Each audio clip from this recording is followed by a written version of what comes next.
ಏನ್ ಮಾಡ್ತಿದ್ದೀಯಪ್ಪ? అంతేనా? అంతే సార్, వీడియో తీసుకుంటా ఉంటాను. రాష్ట్ర ముఖ్యమంత్రి జగన్మోహన్ రెడ్డి గారు మన కుప్పం ప్రాంతానికి అందరినీవా కాలువ నీళ్లు వదులుతామని హెలికాప్టర్లో వచ్చారండి.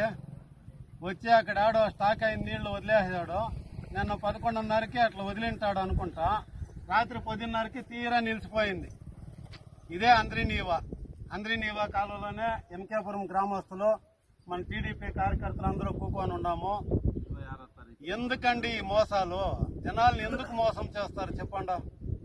ఏమో చంద్రబాబు నాయుడు 88% పూర్తి చేశాడు, 400 కోట్లు ఖర్చు పెట్టి కాలువ కడితే 5 సంవత్సరాల నుండి 11% నిధులు విడుదల చేసే కాకుండా తెండకలాడి లాస్ట్ మూమెంట్ లో ఎన్నికల ఎలక్షన్ కోడ్ వస్తా ఉందని ప్రజల్ని యామారిద్దామని వచ్చి అందరినీవా కాలువ నీళ్లు వదిలేశారు. నిన్న పెద్ద మాటలు మాట్లాడాడు. ఇంత అంతా కాదు, పెద్ద మాటలు లెక్కలేని తప్పులు చెప్పేసి కోట్లు ఖర్చు పెట్టి చంద్రబాబు నాయుడు తిట్టేకే సరిపోయింది వాని మీటింగ్ అంతాను. అందరూ చూశారు, వీడియోల్లో చూశారు, టీవీల్లో చూశారు. వాని అహంభావము, వాళ్ళు తప్పులు, వాళ్ళు మోసాలు అంతా నన్నంతా ప్రజలు తెలుసుకున్నారు. ఇబ్బంది ఏం లేదు. మీకు పోయే కాలం దగ్గరలో వచ్చేయండి. జగన్మోహన్ రెడ్డి గారు గుర్తుపెట్టుకోండి, ప్రజలను మోసం చేయొద్దండి. ప్రజలను మోసం చేసిన వాళ్ళు ఎవరు నిల్లేదు. ప్రజలను మోసం చేయకుండా న్యాయమని ఇచ్చేయండి. ఎంత ఆశ పెట్టారండి. ఏమో సాంగ్యం చెప్తారు, ఏమో చూపించి ఏమో చేయనట్లా అట్లా అయిపోయింది.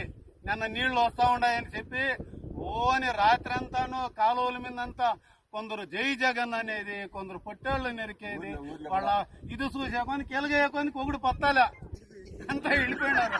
గుంపులు అంతా వెళ్ళిపోయినారు.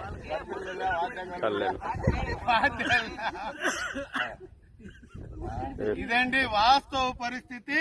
ఇదే అందరినీవా కాలువ నాసి రకం పనులు చేసి గబగబాని వదిలేశారు. నిన్న సీఎం ఇడిచిన నీళ్లతో కూడా ఆ సిమెంట్ పెరుక్కొని పోతే అబ్బటికప్పుడు ఆ రాజపేట దగ్గర వేసినారు. వీళ్ళంతా మోసాలు, మీ మోసాలంతా చూడన్నారు. కుప్పం ప్రజలు మీకు తగమైన రీతిలో బుద్ధి చెప్తారు. నారా చంద్రబాబు నాయుడు గారికి 1,00,000 ఓట్ల మెజారిటీ పైన వచ్చేది ఖాయము. మీరు ఎన్ని అడ్డంకులు జరిగినా ఎంత ఇచ్చేనా కూడా నారా చంద్రబాబు నాయుడే ముఖ్యమంత్రి అవుతా ఉన్నాడు. గుర్తుపెట్టుకో, ఎల్లకాలం మీ అందరినీవా నీళ్లు అన్ని చెరువులు నింపే రోజులు దగ్గరలోనే వస్తాయని అందరినీ కోరుకుంటున్నాం.